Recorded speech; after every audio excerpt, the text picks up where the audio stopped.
You've eaten Gotham's wealth, its spirit, but your feast is nearly over. This isn't a blood hole. It's an operating table. And I'm the surgeon. Why aren't you laughing? From this moment on, none of you are safe.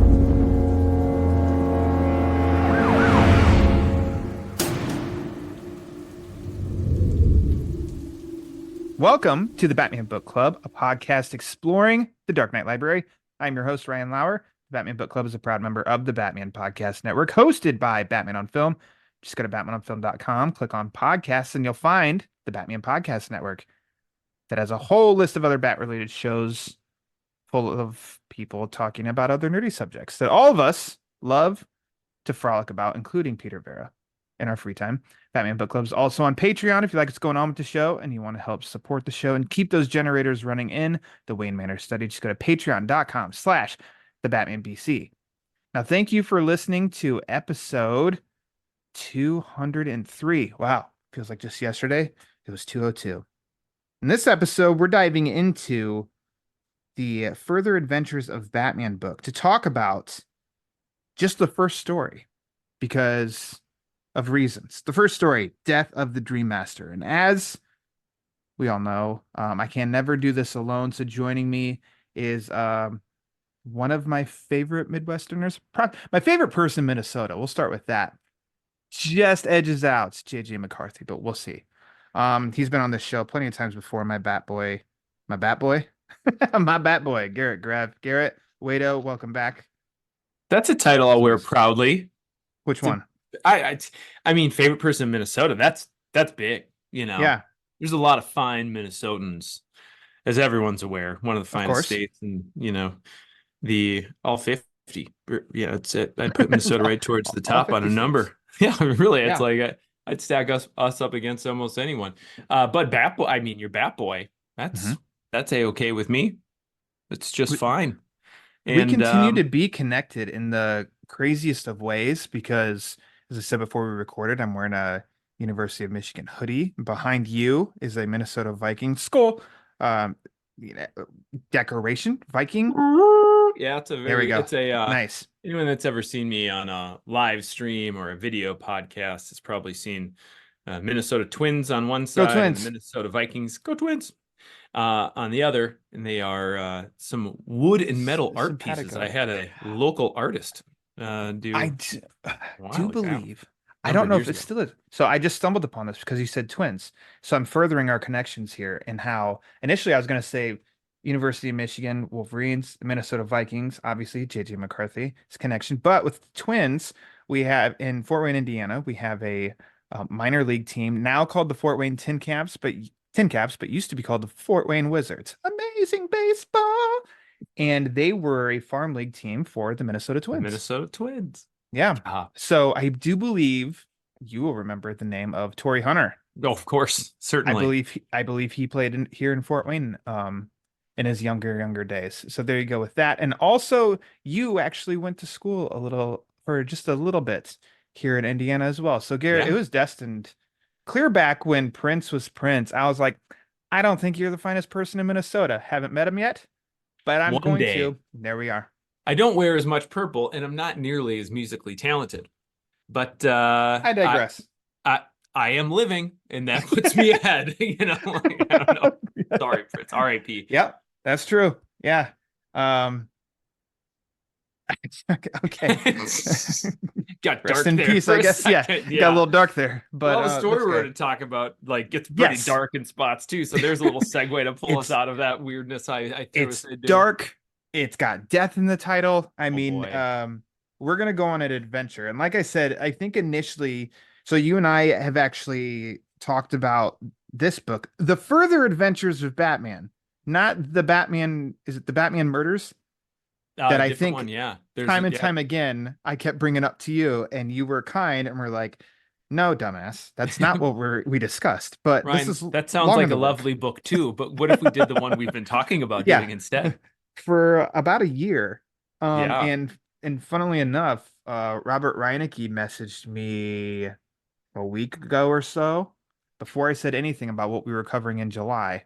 And he sent me a link to the Further Adventures of Batman. And he was like, hey, this might be Oh, one that I'd recommend like you dive into. And I said, well, funny enough, Mr. Grev and I have had this long in the works. And then you and I were trying to figure out like how would we cover this? Will we break it up? right. Because there's 14 stories. We aren't going to do all of them in one episode because it'd just be like this story, what'd you think? This one, what'd you think? And so then we were like, what about we do the first three? You're the guest, and you said, hey, how about we just talk about the first one? Death For of now. the For Dream now. Master. For Yeah. now. Death of the Dreammaster.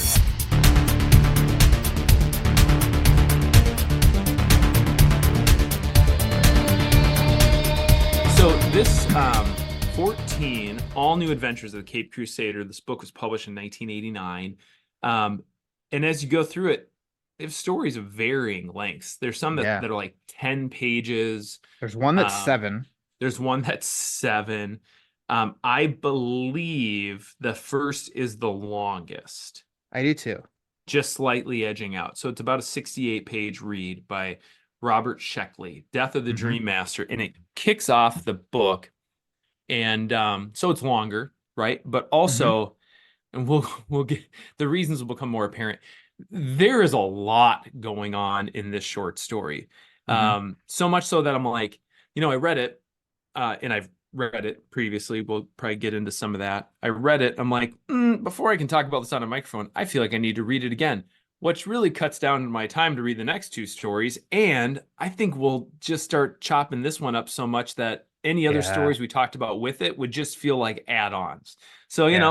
we'll keep this tight for the first one, and then we'll revisit some other stories later.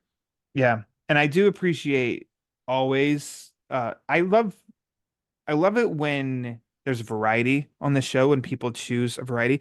And actually like prose, people don't gravitate toward. Understandably so. People Yeah. go towards comics because obviously Batman was created in comics and there's thousands of comics. So I totally understand that, but I do appreciate like, Haas has become the adaptation Yeah. reporter for the You Batman guys book. kind of have that corner locked down.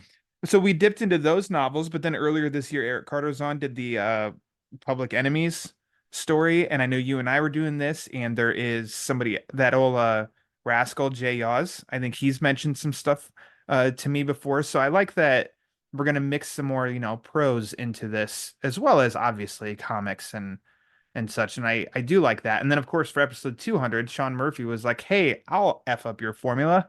Let's talk about Batman the Animated Series," in which Dude, when then I it was was listening to that one in the intro, all I could think of is like, tonight you're gonna break your one rule. And yeah. I was like, oh, the script. Okay, there's an in. Found a little And back door. and fortunately, there was, which I think because as you know, I've talked to him a few times with VOF and stuff too, and we would have been fine just talking, but it was nice that the script actually I was able to track down like its pitch and like the first draft That to was where there really were interesting. changes. So it was like, oh, thank God, this totally worked out. Rather than it just being the exact same what we saw as what the script was. Yeah. Gave us I some thought that things to was kind of dissect. it made for a more interesting listen that way Yeah. as well. Some Well, extra phew. elements. And what's nice, I think you have, I can't remember what you covered, but I think you've had some original prose on the show before. It feels like there was a novel, maybe you and might have been Haas covered like fairly early on. There's a Batman novel, or maybe I'm misremembering. But anyway, the predominant source of prose coverage on the podcast has been adaptation. So it was also kind of nice to get into some originals, with novelists and fiction writers that aren't sort of in the standard stable of Batman writers. So you get some interesting stuff in this book for sure. I don't know about the novel like with prose. I'm gonna be scanning like the whole time we're talking, but I do know like Matthew Manning for like a coffee table book. I've had him on Sure. and talked about his books, which is also a different avenue too. So all that saying, I'm glad you chose this one. Now, let's do the usual since you went ahead and told us about the year, edit the book overall, that the year that this was released, The Further Adventures of Batman, edited by Martin H. Greenberg. But yeah, this first story is written by Robert Sheckley. Um, Came out in 1989. And Garrett, I mean, I only found a trade or a soft cover available. I don't know. I am failure on my part. I don't know if there was ever a hardcover edition of this. I didn't see where it was available to buy digitally. Maybe it is. This is probably like the worst I've ever done in this part of my research for this No, show. I did some looking around. I Okay, only saw it available in soft cover. It leads me to okay, believe it was only ever released in soft cover. perfect. I bought this book, or this book was purchased for me in Hmm. 1989, Woo! as a soft cover. I I remember where I bought it. It was the Super One grocery store. I was grocery shopping with my mom and probably my little brother, I would imagine. And listeners that have heard me on podcasts before know I grew up in the middle of nowhere, out in the woods next to a lake. So we made maybe a couple months, two or three grocery shopping trips into the big town, Oh, Brainerd, Minnesota, where the Super One was. And we'd buy a bunch of groceries, and we had a big freezer and side by side in the basement and refrigerator mhm. upstairs because we just lived too far away from town to buy a little bit of groceries. And little Garrett was a big eater. And this was in the aisle that had the magazines and comic book spinner rack. It had a soft cover spinner rack, and I saw this and begged my mother to buy it for me. I think she bought it. I don't think this was like a allowance purchase. And I very shortly after that was not allowed to read this book. We, as we talk about it, we'll probably be able to identify why. I think I read this first story, and then my mom took a look at what I was reading and said, "Oh, that's not for little Garrett's. That is for much older people." So it was. I have very vivid memories about purchasing the book and beginning Mhm. to read the book, and then less specific memories about actually reading the individual stories or finishing the book, because that happened years later and in different chunks. So there's that little origin story on how I got my hands on my copy. Bravo. Did you buy it for the low, low price of $3.95? I believe so. I believe so. Excellent. What a 395, steal. unless there was some sort of Super One, 10% off, all soft Yeah. cover. But yeah, I would have got it at the original publishing price, Mom, unless there I could get happened to it be a for sale.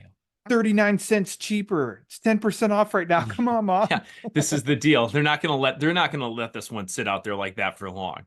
Yeah. I mean, that kind of answers the first time reading this. You read this first story, 1989, when you got home, Yeah, probably. Okay. I don't think I even finished the entire story. I think if memory serves, I maybe told my mom that I was really like, "Oh, this is freaky."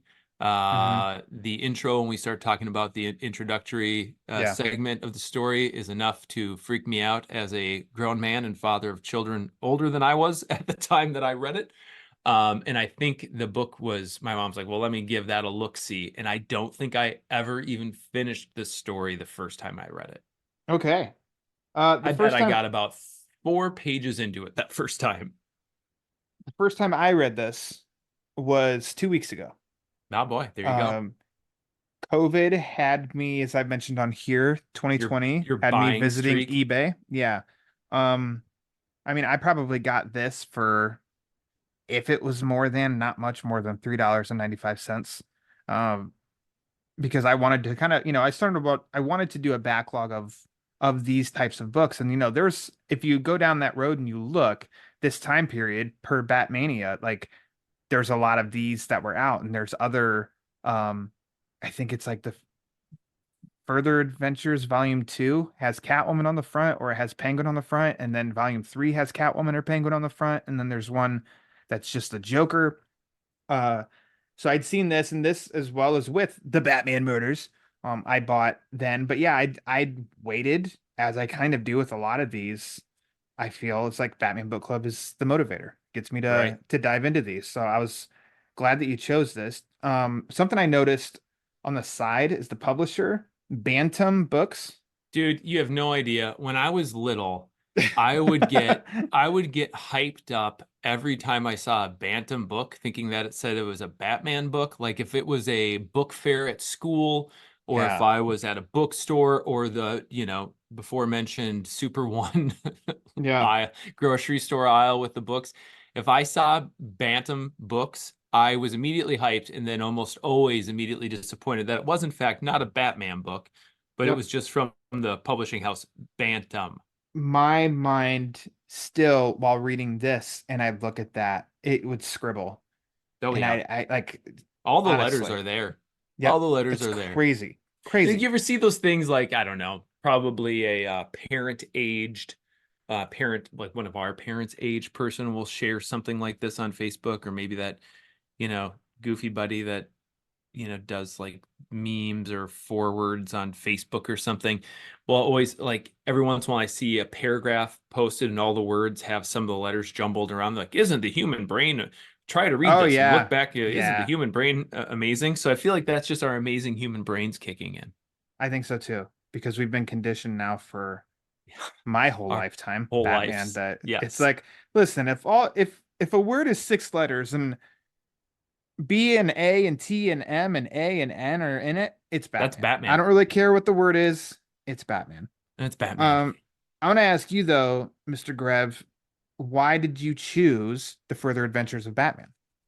Well, so I had this book either in the house that I grew up with in my bedroom, or we had a little library nook in one of those two rooms Mm-hmm. since 1989. And my mom sold that place that I grew up in out in the woods a couple years back, and then of course had all kinds of totes and storage collections of things she had been holding on to over the years. And I got this book dropped off, and I had gone back and read stories out of it here and there over the years, but I don't think I've ever read it cover to cover. I'm like, hey, what would be a great motivator for me to get something out of this book my mom just dropped off with all this other stuff? Ryan's podcast. So and You're welcome.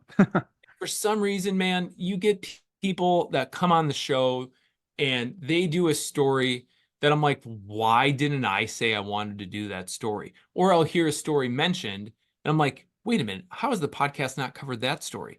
Oh It yeah. gets tough to keep track of what you've done, what hasn't been done, what's out there that is, even like Yeah. some mainstay storylines in the comic books. I'm like, holy geez, are you sure that hasn't been done before? And then I'll go back and look through all your. I'm like, no one did that. Why the There's heck did I think of doing it? it's funny that you're saying this because I was thinking about because I'm gonna be talking to somebody about this soon. Like what's can I not believe has been chosen? No Hope in Crime Alley, as well as Ra's al Ghul's first issue. Yeah, that's wild.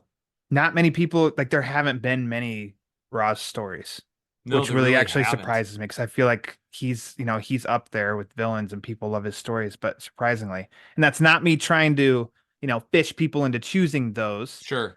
but Well, our and that's the other thing. Once it gets named, I'm like, well, I can't just do that and say, oh, Ryan, I exactly. just listened to the podcast. I Yeah. call dibs. I just told him that. Like, Our learned gentleman friend Trey Jackson, he's oh, coming on here very learned. soon to Yeah. bust out another classic Denny O'Neil story, one that you have mentioned before. Oh So boy. stay tuned on that one. But anyways, Further Adventures of Batman. So I still remember us talking on the telephone last year.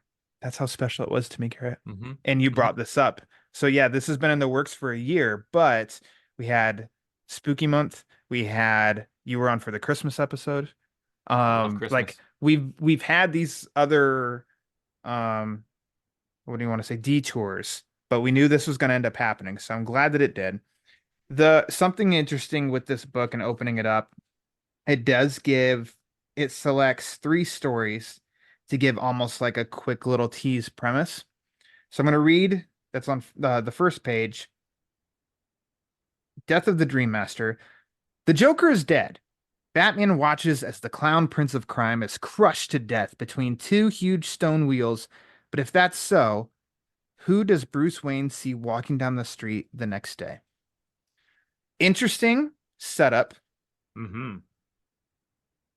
As our favorite Hollaback girl, Gwen Stefani, said in 2005, This shit is bananas. Oh, Bananas. Thank you. Where the story goes, you could have given me 60 chances. Never you would get it. I've gotten nowhere. Never. Nowhere near where the hell this story goes. No. So I want you, because you brought up, you proposed the whole idea. Let's just do this story only because it's bonkers.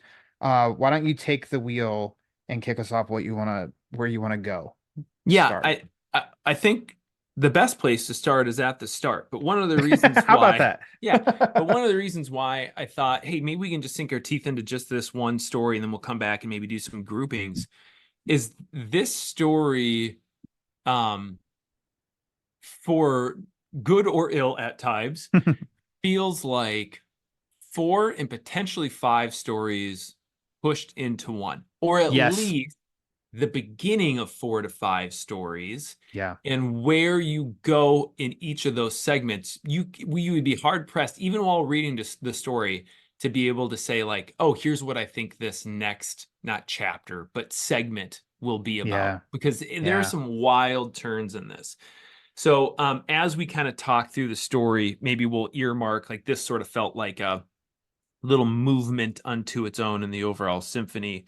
But the beginning, as teased earlier, and as teased in the intro, is particularly vivid and memorable and entirely horrifying and gruesome.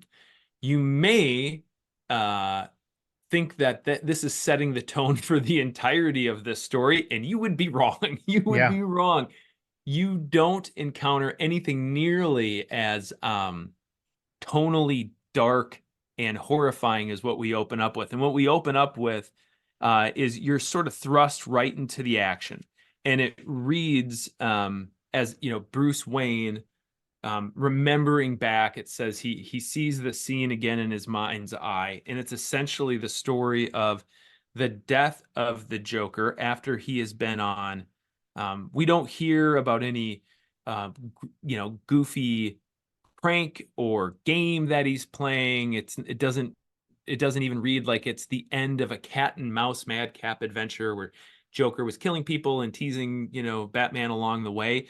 It's just that they're out in this old farm area where there's a giant mill, and Joker has killed, it doesn't really say, but it reads as countless victims, and dismembered them, stacking their body parts on top of one another. The torsos were in one pile, the arms and legs in another, the heads in a third. My goodness. That's in the first paragraph. And I'd be interested. There's not a lot of information. I tried to do some research.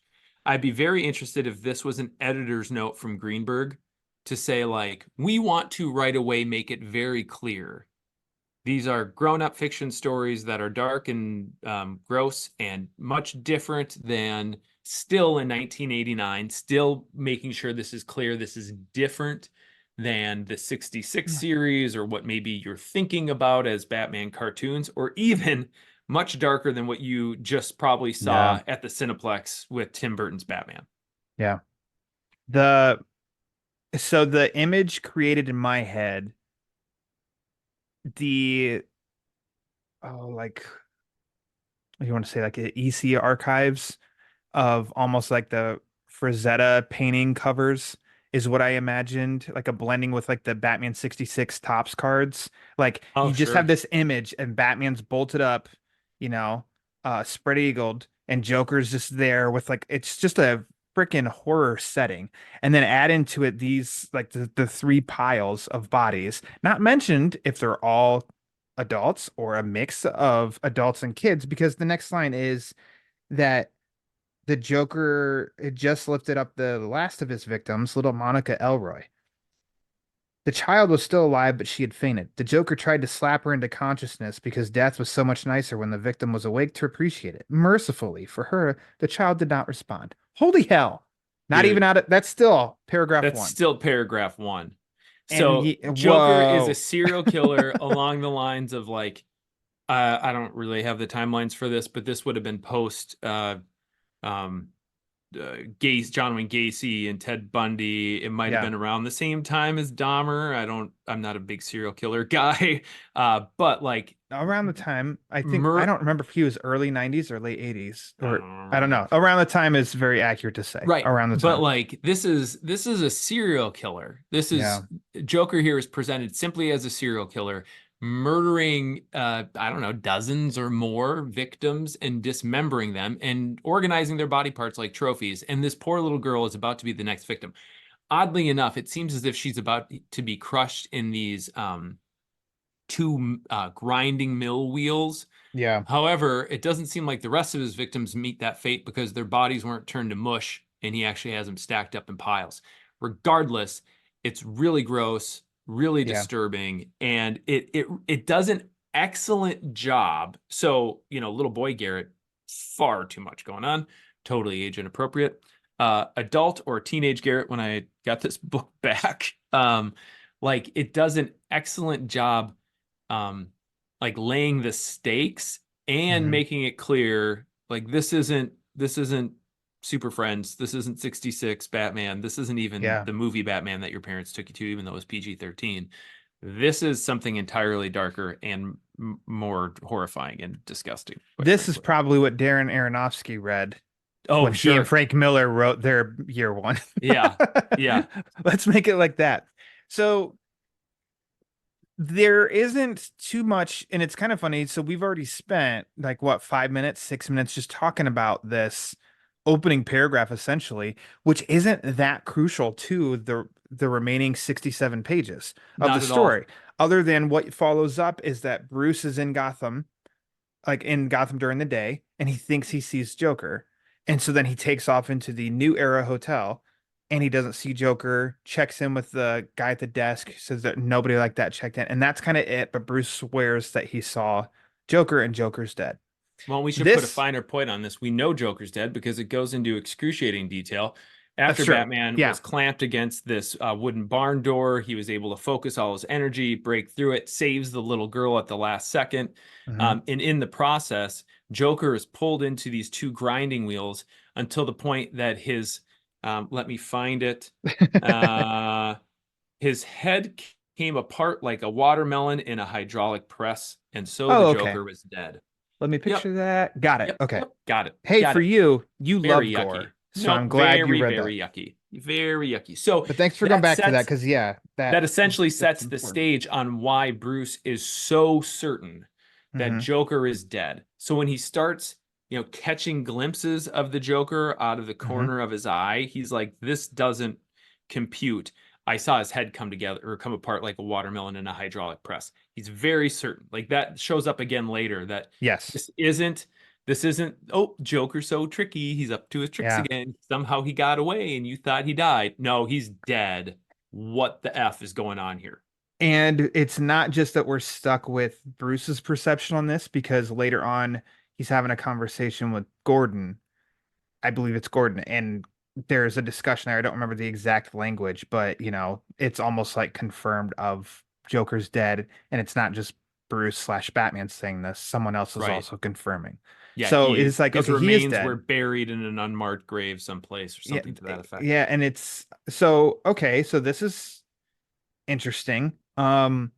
This is also something else. So we just went from creating this horror scene in my head, and I think like the vibe of this story shifts all over the freaking place, because Bruce during the day in Gotham, to me, I was picturing very much animated series while reading that part, and then it follows that to an original his like Strange, where he goes to his doctor's appointment as Batman for a full physical. Okay. Yeah, let's get it. Yeah Dr. Waltham, I don't know, did you pronounce it Waltham or Waltham?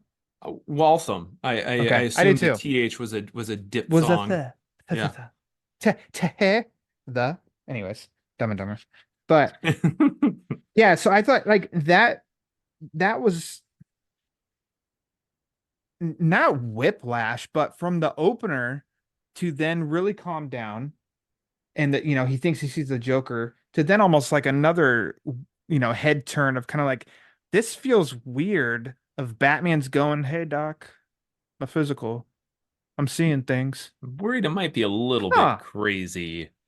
Yeah, Yeah. because for as much time as we just talked about those opening few paragraphs, the first segment in the story is broken up into segments, highlighted by little bat symbols in between kind of scene breaks, so to speak. Um, that's not really a scene unto itself. It's Batman remembering the death of the Joker right before he sees or as he's Yeah. seeing the Joker, and then goes on sort of this cat and mouse chase game into a very, very high end, newly built, incredibly luxurious hotel where no one ever fitting the Joker's description would ever get in, let alone, go by unseen. Yeah. So that's where Batman's like, Bruce is like, gosh, I'm seeing these visions. They've been after me for a few months, which is also interesting because the tease, introducing the book says it's the next day. The story actually leads us to believe this is a few months later. The Mhm. Joker's been long dead. But you kind of go from this little chase into this New Era hotel, which will play a pretty big role throughout the story, to the visit. You're not, I guess I'm opening myself up to look stupid here. Waltham, original character. Batman in the comics has never had a Dr. Waltham that I'm aware of. I'm gonna double check with Google, but he was new to me. Yeah, seemed new to me. And also, I had the same impression. Batman goes to his yearly physical with this doctor that he's been seeing for quite some time. And there seems to be something the editor missed. Sorry, Mr. Greenberg, but I think he's since passed, so I don't think he'll take offense. Um, there's a relationship between Batman and the doctor, or sorry, Bruce Wayne and the doctor, that Hmm. at times, at one point, it's referenced that the doctor never thought to realize that Batman could be his friend, his father's friend. But then at other points, it says that this Dr. Waltham had been the Waynes, Yeah. Thomas and Martha's doctor. So it feels like there's something that got missed in Yeah. editorial It was where muddy. yeah, it was muddy, but they're trying to tell you that Bruce Wayne had a connection to this doctor, which is essentially how he selected him to be Batman's secret doctor, whom he goes to for a physical. And I'm picturing Bruce in the cowl and just like his undies, getting his I did physical, too. like maybe the cape's even detached. And I was Yeah. like, well, Bruce Wayne can get a physical just as easy as Batman if he's worried about his health. But I suppose Bruce Wayne couldn't go in and say, I'm worried I'm having hallucinations about seeing the Joker, Yeah. who I know to be dead. Or maybe at Bruce's physical, he's not going into the full battery of his physical prowess to be reviewed with the doc. Like, is that a secret identity thing where if Bruce were to go in for a physical, the doctor would be like, oh my gosh, you're practically superhuman. You could be the Batman. Whereas if he went Yeah. in as a Batman and, showed the full flex show or Here, here, whatever, here you go, Doc. The cowl and the tidy whities stay on. stay on. I don't cough for anybody. Yeah. Yeah. That's for Only Alfred. Bruce gets the Damn cough. it! I Yeah. just gave up the name. Yeah. God dang it. So, But I so I yeah, just there's these abrupt scene changes, right? Like yeah. memory, chase, doctor's visit. And the Yeah, abruptness doesn't stop there. the abruptness in those changes, and then it's like the conversation with the doctor. So as I was just picturing this hit Batman the animated series atmosphere, so we know how Batman is with Leslie Tompkins in that show. That's how I would expect Batman to be with a doctor 100%. suited up as, and I just feel like the barriers were down and he felt very open and like almost too much so. And then the doctor throws out this name of like is it is it not Veronica St. Clair? Vera Is it? St. Clair. Vera St. Clair, that's her name. Who is ends up being irrelevant, but just like with the doctor, I had to, of course, look up her name. See, I'm like, I didn't miss this at all, did I? No, didn't. I assumed it was like just Silver St. Cloud. I was like, I don't Yeah, know. that's kind of It's what I so thought too. close. And there's a Lisa St. Clair that is the Penguin's wife, and apparently that or ex-wife or something in the current Penguin series, based on a character from decades ago, or at least had the same name. Basically, original character for this. So there's no extra homework having to connect any kind of dots. She's on vacation, so they think like maybe that Bruce goes home. He tells Alfred, "Pack my bag." Um, and Alfred assumes it's to go visit her, Down go on in Rio vacation de down there in Janeiro for Rio. Carnival. And he's like, no, we need to assemble the Charlie Morrison suitcase. Dude, let's talk Charlie Morrison for a little bit. Good old Chuck Morrison. Charlie Morrison. This was an incredibly interesting narrative creation for me, because you end up with three, and it doesn't always help the ease of read, because you end up with three different Batman characters. There's Bruce, that's Bruce. There's Bruce as Charlie Morrison, and there's Bruce as Batman. There's also a little bit of Batman as Charlie Morrison, because it's essentially Batman without a suit on. And I really enjoyed this. In fact, I thought it was incredibly interesting, because it allows Batman to operate in broad daylight and public without having to be Bruce Wayne. And I sort of thought about, like, that makes sense. That makes sense for Bruce. Like, there's some things that he would want or need to go out and do where he is neither Bruce Wayne or Batman. And we're used to that, right? Or like, matches. Or matches Malone, right? Or the what's his name? What do they refer to him as in year one? Oh hell, I don't remember. Shame on me. Or something. Yeah, yeah, Scamp. Yeah. Vagrant. Little Scamp. And but to the point where Charlie Morrison is not just a disguise so he can go out and be anonymous in a crowd and not recognized, or not matches Malone where you can like dive into the criminal underbelly. This is like Charlie Morrison has an ongoing relationship with Commissioner Gordon. Yeah. In fact, I think it's the conversation you referenced between Bruce and Gordon. It's actually Charlie Morrison and Gordon the entire time. Like, these two are old pals. But there was and it took me, I went back to read a little bit. Oh, you got to read it a couple times. Yeah, because I was wrapping my head around this, because I missed the quick line that said about Bruce learning basically the makeup tricks and everything for the Charlie Morrison persona. And I'm like, okay, there we go. Because otherwise this wasn't making sense of like, what the shit? How do people not know that this is Bruce Wayne? This is even worse than Soups and Clark. Exactly. Charlie wears a pair of glasses. Yeah. But there's the conversation with Gordon. There's even one of like Gordon pretty much suspects or has worked with Charlie before that he knows this is Batman. Yeah, there was like a case, I think that was in the Ukraine or something that Charlie Morrison was present for, presumably as just like a rich socialite that likes to dabble in figuring things out. And Batman was also there for some reason. And also the police commissioner of Gotham City in the United States was over there for it. But Bruce is saying like, hey, that's intentional. I wanted Charlie Morrison to be over there while Batman was there, so people would think Charlie Morrison's Batman and not think Bruce Wayne is Batman. Sure. Sure. Why not? Okay. All right. So we're on page 4 of this story now. No, I'm just kidding. So Bruce is going to go investigate the New Era Hotel as Charlie Morrison. So he checks in, gets a penthouse, rides an elevator with his neighbor in the penthouse, Ilona. Did not play that big of a part in this as I suspected she was going to. Let's see. I'm trying to, so that we just don't go page by page, but jump in if I skip something. The hallucinating now takes on a different form in that he orders dinner. So he's already thought he saw Joker.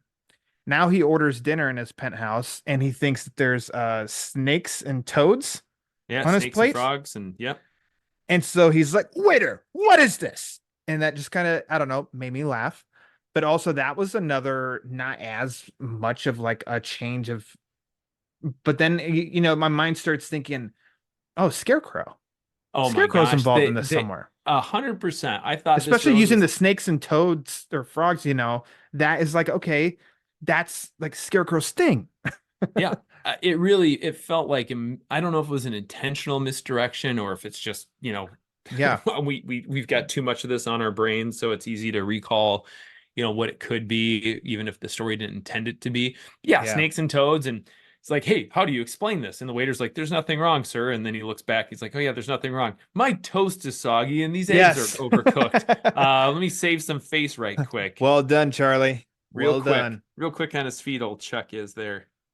But after that, he then has another case. Let's see. I don't think it's that night, but he like, oh yeah, because he finishes eating, and as he takes The the cart cart and the out to the tray out in the hallway. hall, he thinks he sees Joker run away around the corner. And we get into another segment of the story where it's another sort of madcap chase. Batman's trying to catch this vision that he saw, leading him to go through like in-wall like HVAC systems, like Mm-hmm. chasing through, and then gets to a corridor and then uses his super rich guy access card that they gave him because he's a super rich guy as Charlie Morrison. To just like Bruce is like, you know what? I want all my alternate egos, and I want more rich Yeah. alternate egos so I can enjoy some of this cash I'm sitting on. Ends up in the workout facilities, and he's like, "Oh, okay. Well, obviously, I need to ask you if you saw the Joker because I was chasing somebody that looked like the Joker through here." And the trainer's like, "No." And then Bruce slash Charlie's like, "Well, I'm here. I'll just swim 100 laps in the pool to try and clear my mind." In which case, after that, we're introduced to the general manager of the hotel, who is like, thinks something's really up with this dude. Like, Yeah. hey, why are you breaking in through the inside of our, corridors and inside the, the staff only sections to get to the weight room? You could have just gone there through the hall. What's up with you, man? So And at this point, because as I've mentioned on here, my love for strange apparitions, I was sure, getting vibes of, okay, is this headed toward the beginning of Strange Apparitions is, Batman going to a hospital which actually only looks like a hospital from the front, but on the backside is like, it's almost like it's an Arkham sort of deal by Hugo right. Strange. And so then I started, okay, Scarecrow, this hotel is not as it seems. Bruce is hallucinating. Okay, Psychological starting to issues. put this together and that this is where the story is going to go. Interesting though, because we still have like, 50 pages left or something like that. And now add into it that Charlie also he imagines hearing a scream and then sees or he jumps across and I couldn't put my head together to think of his balcony. There's a pretty in-depth description of his balcony to the other balcony. I don't know. He Ilona's jumped from balcony. his to Alona's balcony and she was with a smile and slit throat dead in her room. Dead. So of So course then he goes back and has to alert the hotel and the authorities. And then we get Gordon that shows up and now we and have they're a like, hey, fourth hallucination though. yes, yes. Potentially hallucination. Potentially Yes, sorry. hallucination. Oh, Mike, spoiler. Yeah. Well, it turns out when they go back over to check out the room, there's no dead body. There's been no sign of murder. There is a bunch of fresh paint, but this was only a half hour later. Yeah. And spoiler alert, when you read it, you don't actually find out if this was the form of hallucination the other hallucinations came through, or if this was just faked. Hmm. And she was pretending to be dead and present and then got up and was like, okay, well, now that's done. I'm going to get cleaned up or whatever. But this was kind of a fun exchange. And this is where you learn more about, Charlie Morrison, Bruce as Charlie Morrison having a relationship with Gordon, because the manager's like, hey, nutbag, like there's really something wrong here. And Gordon kind of steps in and saves his butt by pretending it Yeah. was a practical joke that they had a wager of $10. Charlie Morrison's such an uptight and careful individual that he could never raise a stink. So Morrison, according to Gordon, had bet him $10 that he could get the manager of the best hotel in Gotham to call him that he was going nuts or whatever. And it was a little bit goofy, but it did a really good job of establishing like, oh no, Gordon knows Morrison and trusts him enough to help him save face and then sit down and have a further conversation in private about what the heck's going on here. That established probably like my sixth jerk of the head so Yeah. far into this story of how quick and like, so the police commissioner is doing bets to freak out hotel management. That's your cover story. Huh. Yep. Okay.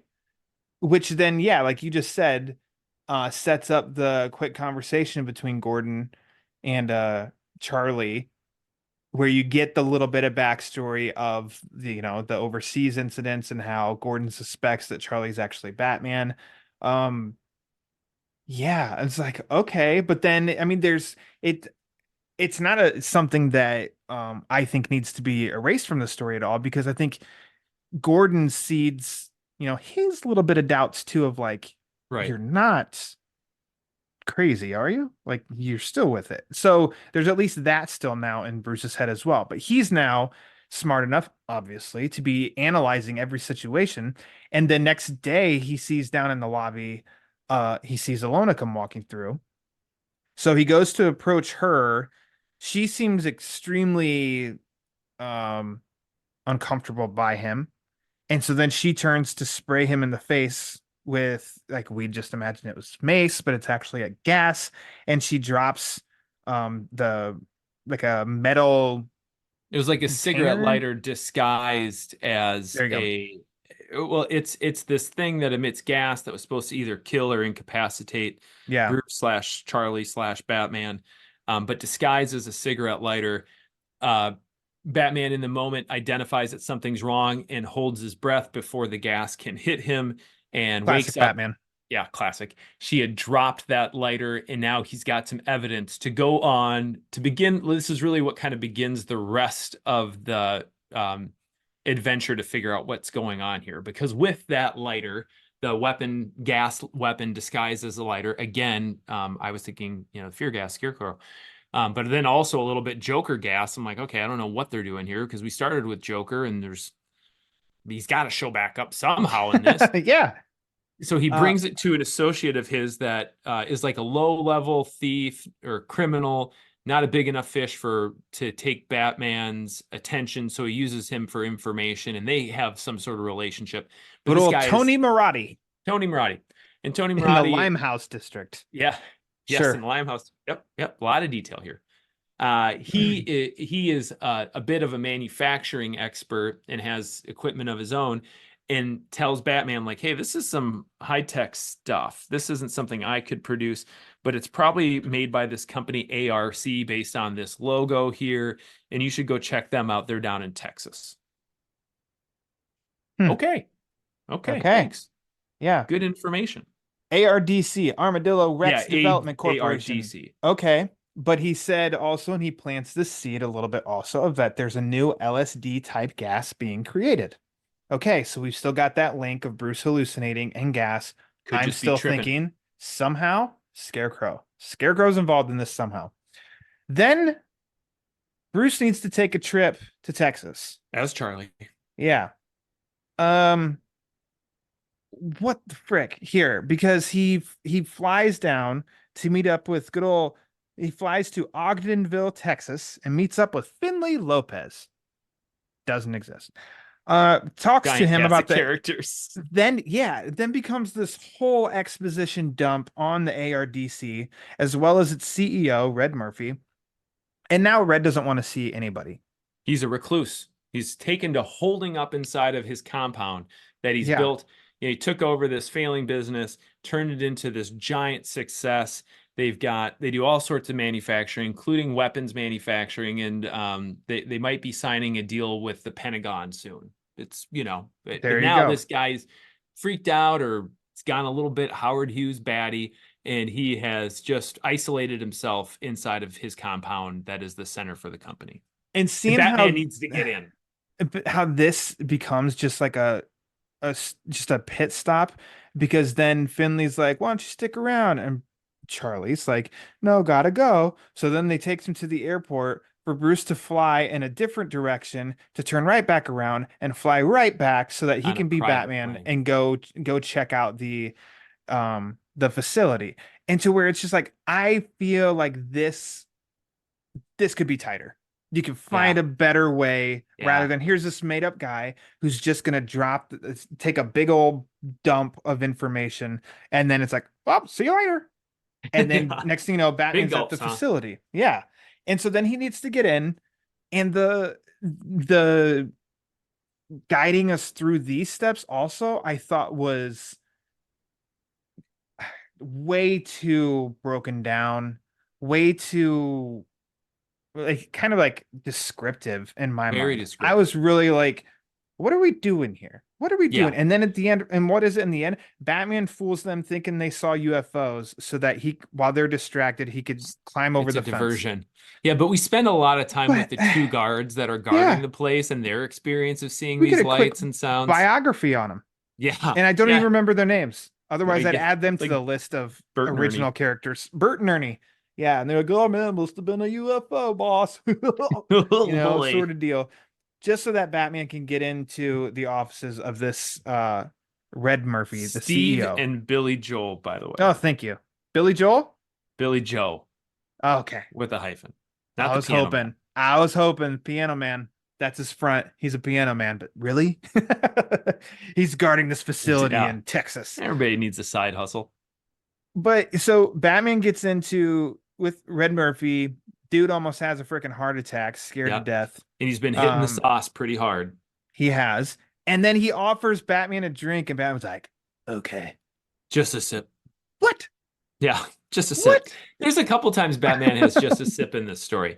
And I think maybe Sheckley's intention was to show that he was restrained, but I was like, I mean, including Batman drinking at all is kind of, he never drinks when he flies. Christian Bale's Batman or Bruce Wayne in The Dark Knight, as he walks out at the Dent fundraiser, goes out to the balcony and chugs the champagne. Yeah. It's like that is ingrained in my brain as Batman that is drinks Bruce ginger Wayne. ale instead of champagne. Yeah. Yep, that's yeah. Bruce Wayne Batman to me I've ever. Not to mention he just met this dude. He doesn't know what's in this drink, and the guy's like, "Here, drink." He's okay. What? This is bonkers to me. So Yeah. we're really like at this point, my neck hurts because I'm jumping all over, but I'm still not saying that I don't like the story. Right. I'm still intrigued because it is wild. So I was going to save a comment like this for when we're wrapping things up, but I think it fits in now. Do it. My overall impression of this story was I like this story. I wish I would have been the editor. I don't know how hands-on Martin H. Greenberg was. And listen, this guy, Martin H. Greenberg, was a professional writer and editor. I don't mean to question his work ethic, but it just 14 stories to edit here. I understand. That's a heavy lift. I think this could have been, it was enjoyable, but when I look at it critically, they had a couple more drafts to go through, I think. Yeah, I think it could have sliced and diced. It was kind of nice, the interaction between Batman and Red Murphy, where Murphy's going to, get more bourbon and Batman just takes it and pushes it away. And it's like, yeah, if this is the perfect time to quit, man, you got to get off this. Like, it was it was kind of nice to see Batman be like, hey, I'm going to play, I'm your daddy right now. And so this is not good for you. You need to it's stop. not a wasted scene either, because we do get worked to being on Red Murphy's side. I think we 100%. Are used to these higher ups. Batman has to go in and hold them up against the wall. CEO. Like, or something. And this was where is the cigarette lighter that turned into gas that Elona tried to kill me with?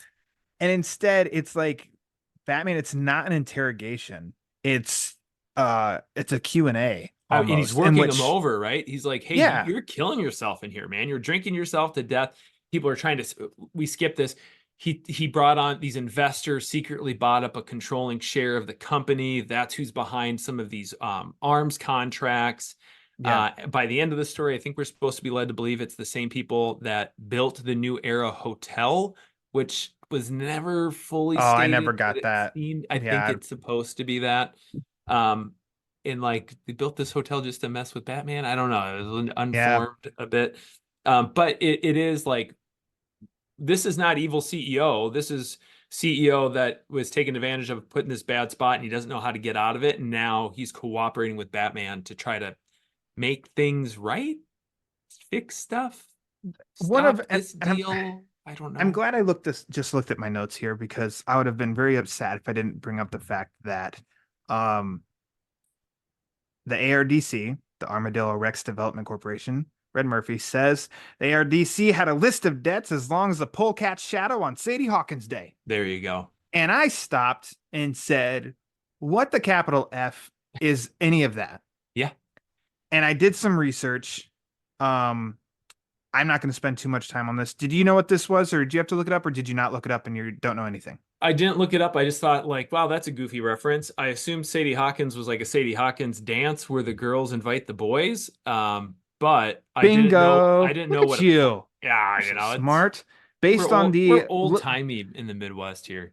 the Lil Abner comic strip character, Sadie Hawkins. The dance, it is said of like the night before Sadie Hawkins Day, which is when the single ladies would chase down the men and to marry them, the single men Yes, to marry them. The night before, the women would ask the men to the dance and then would stomp on their feet that night so that they would run slower the next day so they could catch them. Oh, Oh, well, there you Lil go. Abner. Also, legends are born in November. Sadie Hawkins Day, November 26th every year. So there you go. Huh.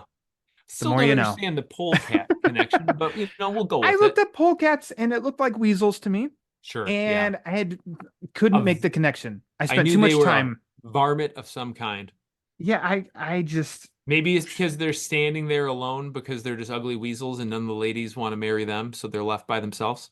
I couldn't make that connection. I spent too much time on it trying to figure out the polecat's shadow to Sadie Hawkins, so I don't know. And But now we have anyways, spent too much time discussing it. So thanks a lot, yeah, Robert. that's my biggest takeaway of this. But um let's see, Batman devises a plan for Murphy to then take him in his truck out of the facility, and then Batman leaves Murphy at the Red side of the room. Murphy the Yep. side of the road with like a, I don't know, blanket or something over his And a head so he doesn't newspaper. see. Yeah. And it's like, I'll have somebody come back and pick you up to take you back to your facility. So again, this next two descriptive plot of like Batman driving a truck, which makes me laugh.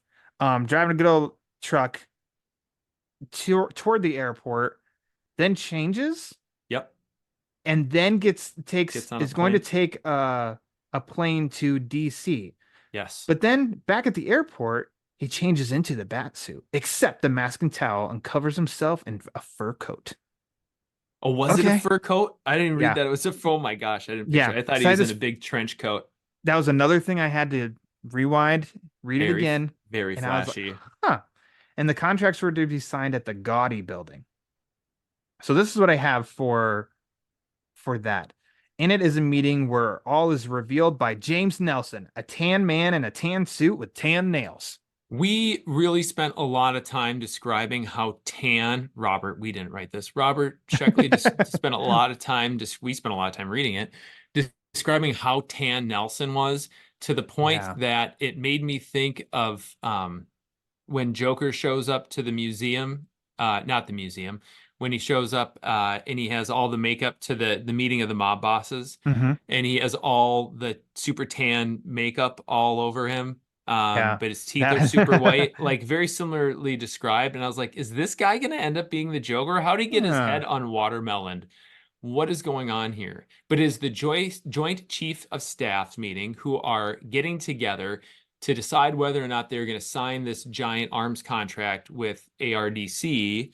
mm-hmm. And Nelson's the guy who's really pushing for it and lets everybody know that he believes the president also wants this to be signed. Because there are some in the room who we also get little mini bios and pretty descriptive rundown of their appearance and backstory, who are questioning whether or not they should sign this. Yeah. And this to me felt like the end of Batman the movie, 1966. Yeah. Of a big meeting room, bunch Sure. of dudes in suits. No one has been dehydrated into little clumps of dust, though. But that was like the vibe I was getting at this a little bit. And then it was just words and just more words and trying to like, this is what was going on all along. And I just have such a disconnect in stories where it does seem like the big old plan at the end is like, what? Yeah. And how it feels disconnected from everything, but it was almost like whoever, is creating the story was working really hard to be like, gotcha at the end, to where it's like, no, but I just don't think that makes sense, because your reaction as a viewer or a reader, when you get to that, is supposed to be like like, oh, it does make sense now. It's connecting the dots, as opposed to what? Yeah. And then going back and rereading and be like, Yeah. dude, like it Yeah. felt like a fart. Yeah. So, we should say Batman breaks into this meeting and everyone's Yeah. like, "Oh, Batman, of course we've heard of you. What are you doing here? You shouldn't be here." And Batman's like, "You can't sign that, and here's the reasons why." And it turns out, Tam Nelson, the tan the The gentleman Tan Man. yep, is behind it all. And has invited the president to let them know that he also like, hey, you guys, sign this. Only it's not, and we're spoiling this whole thing, right? Yeah. Yeah. Only it's not the president. It turns out to be a hologram of the president. What? What? So Nelson was looking to get this contract done because he had subverted the technology in the weapons so that they could essentially have little mini computer viruses in them that could infect other weapons, but also could be taken control of by their enemies. And I think it's implied that he was maybe going to sell out the U.S. weapons to foreign interests, but he said maybe that was part of a plan to make people think that they were disarmed, but then they could use them. So, sneak attack. Well, anyway, he was going to get very wealthy and have this big play for power. He had recently kind of come into his role at the CIA. They imply by taking out his boss. They might have said it directly. I don't know. It could have been opportunistic or he might have been behind it. But essentially, the big surprise is they've been using holograms. And those holograms were used intentionally to confuse, distract, and bewilder Batman to keep him off the scent of this big coup that was going on. We don't know why Batman would have been on the trail for that coup. This takes place in Washington, D.C. and Texas. Batman is located in Gotham City. That doesn't seem to be important. They also seem to imply the investors that took over ARDC built the New Era potentially just to mess with Batman. They built a high-end luxury hotel just to mess with Batman when the time needed. But by messing with Batman, all they did was really get him on their trail. Yeah, totally So he could backfired. sniff this out. Now, to your point, Ryan, I did some research. All right, good. I did some research. And it turns out that in a number of these mystery short stories and mystery formats in general, I'm not a huge mystery reader, so this might be common knowledge to listeners. There's a storytelling style called fair play, where essentially all the elements to solve the mystery are presented to the reader throughout the story. So when you get to that aha moment, the threads are there, and you can go back and say, oh, how clever. Robert Sheckley does not use fair play in this story. It's as if his goal is to keep the reader guessing and trying to figure it out. But at the end, new people and new information are presented that should serve to tie things up, but they were never introduced earlier, so it's not fair play. The reader never had a chance to figure it out for himself because at the end, it's something totally out of left field that you didn't see coming. So it should be shocking and surprising. You should feel like while you're reading it, man, I can't figure this out. You were never able to. Like, so it's it was unfair play. Unfair play. I don't like unfair resolution. Play. Yeah, it's a little bit Not less a big satisfying. Fan. It's a little less satisfying. And it led me to think like, hey, all those pages we spent learning about Billy Joe and Steve and Dr. Waltham and Mariota, Marcus, quarterback, Falcon? No, Marcus Mariota, yeah. He works in the Limehouse district. Limehouse. Tony Marotti. Tony Marotti. Which all these different characters. The description of the Limehouse district is also wordy. It's like a whole page. So yeah, that's exactly so like you could have trimmed the fat there and introduced maybe this Nelson character earlier. Maybe he was another guest at that hotel or something, just so you could at least be like, oh, that guy. Was him. It was that guy. I never would have expected that guy, but you showed me that guy before. So now when that guy's at the end, I have a frame of reference. Yeah. I'm with you on all that. I don't like unfair play. I do like fair play because you do give because even if there is, I'm the one that freaking Scooby-Doo, it always blew my mind when they unmasked the monster or ghost at the end, and even though you figure out the freaking formula that it shouldn't have been a surprise, always got me. So even in fair play, I'm not going to put the pieces together. Right. So, but I at least get that. And I kind of like just being along for the ride. I think that's why I still overall enjoyed the story, even though when you dissect it, it's kind of a mess. And I think that's where I'm at too. And then just to put a bow on it, really quick, and then we can do those, like we can revisit that point. Um, he makes the Tan Man, James Nelson, uh well, oh shit. Gordon shows up. Gordon shows up in DC for no and apparent reason. I did laugh at this because I just got this visual because of a big, just like, of course, why not? The Gotham City Police Commissioner In comes DC busting into a DC room that's full, that apparently the has the Joint Chiefs of president Staffs. Yeah. Fake and president. high-ranking federal officials. He just busts in because he's like, "I got you," and it's I like, got "How my are you Gotham connected to boys on Gotham?" this. Doesn't matter. It Yep. doesn't matter. Batman. And then Batman's like, "Hey, Tan Man, tell us where the president is." So he takes him to where the president is, then chews on the cyanide capsule. Yeah. And I'm never one to just be like, "Well, why didn't they?" It's like, no, base it on the story presented to you. To me, that's almost like the what do you want to say? In movies, everybody's shooting guns at each other, and then like the good guy is like doesn't have his gun, and everybody for some reason stops shooting. Stop shooting. Yeah. When it's like you just spent 10 minutes going after each other like you're gonna kill each other, and now you have a fair chance to do it. And it's like that's when I get taken out of a story of just like all of that feels very like Hollywood now, we've got to have big action gunfights. Here, it's like, well, that kind of doesn't make sense that he is just like, okay, I'll show you where the president is, but now I'm gonna die. It's like, oh, well, we got the president. It's like, all right, peace, bye. Yeah. I'll tell you where the president is. You got to give me like 48-hour head start. Otherwise, he's a goner or something like that. Yeah. And then, the happy beau, Vera, who we don't know, sends Bruce a letter. And Bruce is like, "Hey, Alfred, pack my Rio suitcase and don't put the bat suit in." And he's like, and Alfred throughout this has already been one step ahead. He's like, already packed, sir. Like already it's packed, yes. So then Bruce is off to now a well-deserved vacation for solving a case that I don't even know how Batman solved, because it just I guess you just follow the trail wherever it goes, and at the end of it there's a resolution. Yeah. So now back to your point. Sure. About the story as a whole.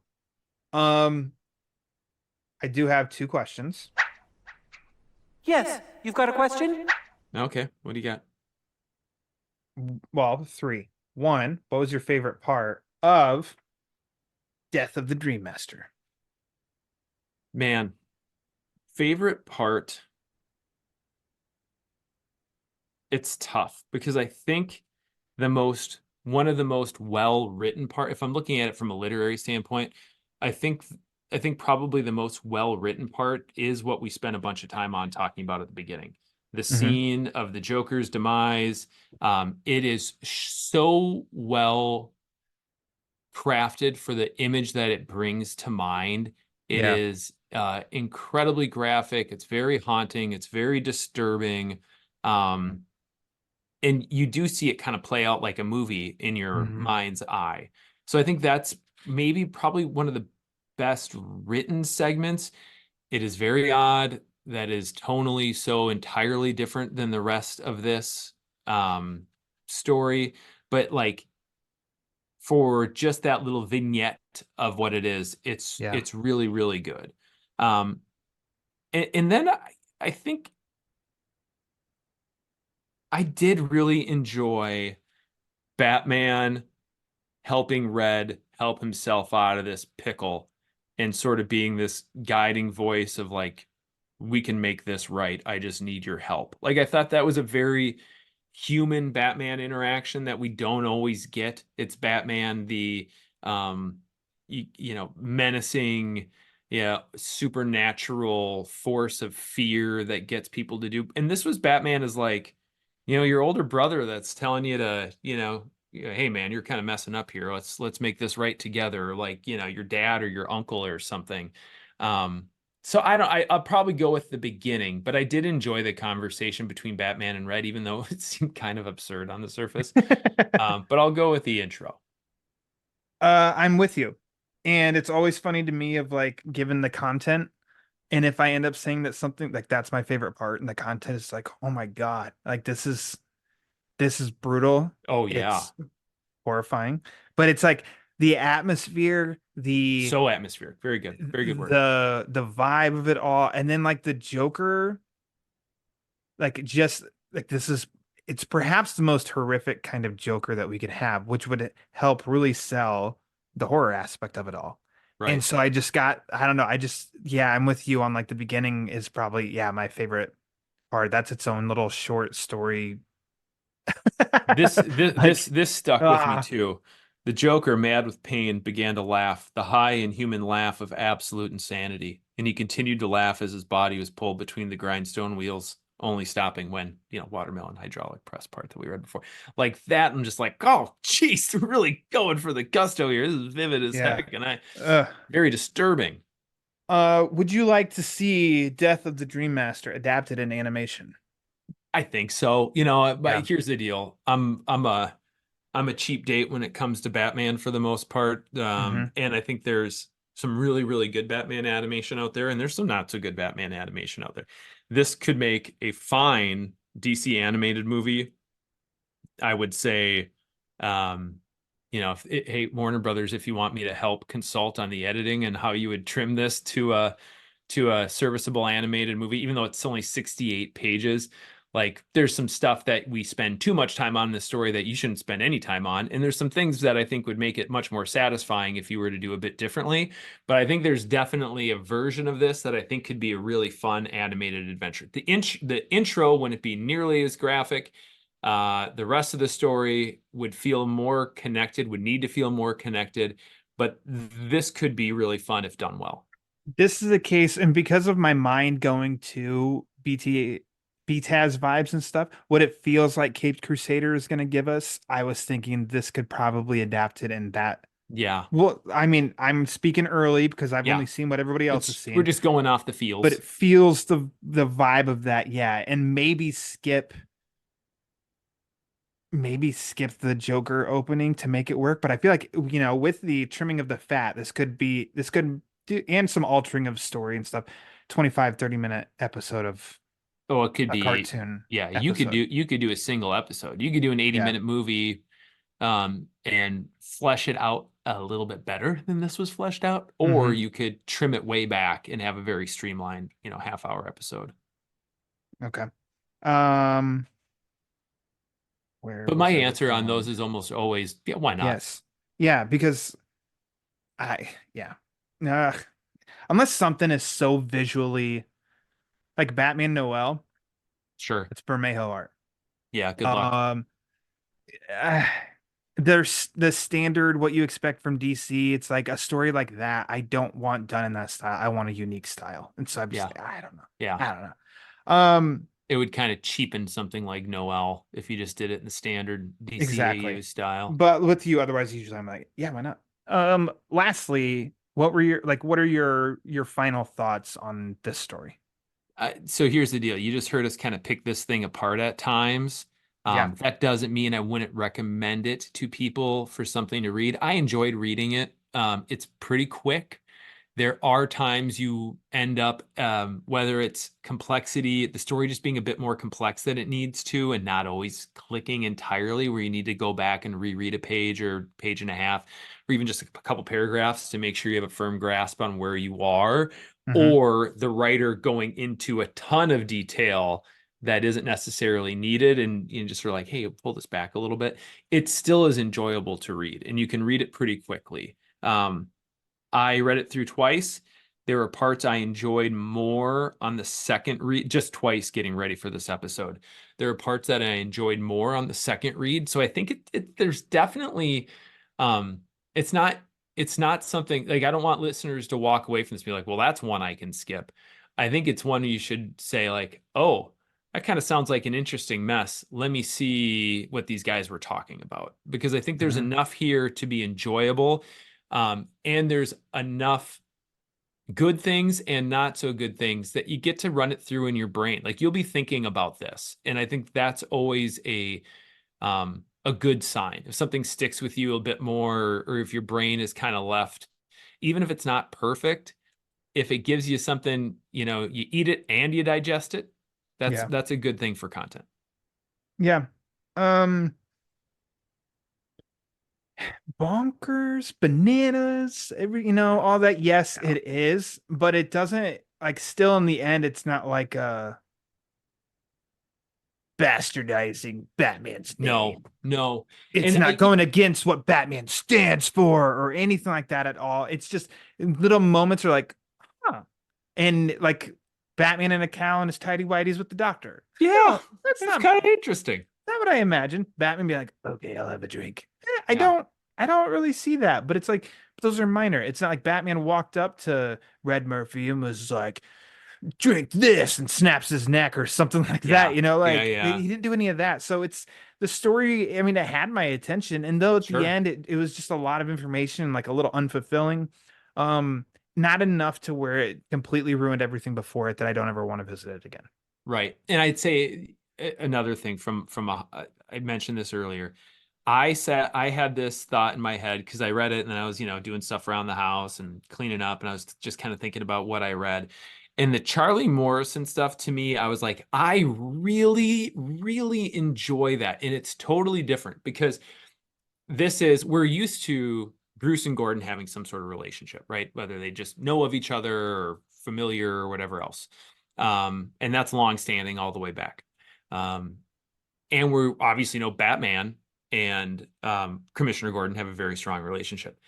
I always just thought about like the day Gordon learns Batman's secret identity and also learns like, oh, Batman, Bruce, you were Batman this whole time. And he's like, not just Batman, Yeah. your close pal, Charlie Morrison. That's me too. And it's like, What? yeah. Like, I just thought that was fun. I thought that was really interesting. Like, Batman has this relationship, this version of Batman has a personal relationship with Gordon in 3 different ways. Gordon just thinks he knows 3 different dudes. Gordon, you thought you were in a foursome. Nope. Oh, God. It's just me, man. Peter's gonna have it's a just heyday me. with that comment. Yeah. We're gonna hear about that one. I see how you boys do it in the Midwest. I think that's about as good a place to wrap it up. There it is. There it is. No pun intended. Yeah. Garrett, thanks for choosing this, and I'm glad that you did convince me to just go on this story because we're at 75 minutes just on. It's just so convoluted. So, it was really a lot of stuff going on. And I was like, I don't know that we'll even get an hour out of this. Okay, my bad. Yeah, we got it. 75 minutes later. Why don't you go ahead and plug away anything and everything where you're at so all of your fans can frolic to you? Oh, yeah, fans. I'm sure. Yeah. If anybody enjoys listening to me talk about stuff, I've got a number of episodes right here on this very same podcast channel. I've got a bunch of episodes over on the Batman on Film channel. I was on one recently, chapter by chapter, taking a look at Batman 89 with my pal Justin Kowalski and the editor-in-chief, also pal, Bill Jet Ramey. If you like to listen to me talk about things that aren't Batman related, maybe like football like I do, you can listen to me on the Dynasty Dads Fantasy Football Podcast. With Double my pal, D's. My pal Matt Renshaw. You can find us at Dynasty Dads, one word, over on Twitter or X or whatever the heck we're supposed to call that thing. But the best way to just interact with me is over there too. I'm at Garret Wato. That is at GarretWato. I always say I'm a chatty guy, and I would love to chat with you, so you can hit me up there. He's a chatty fella. I appreciate our chats.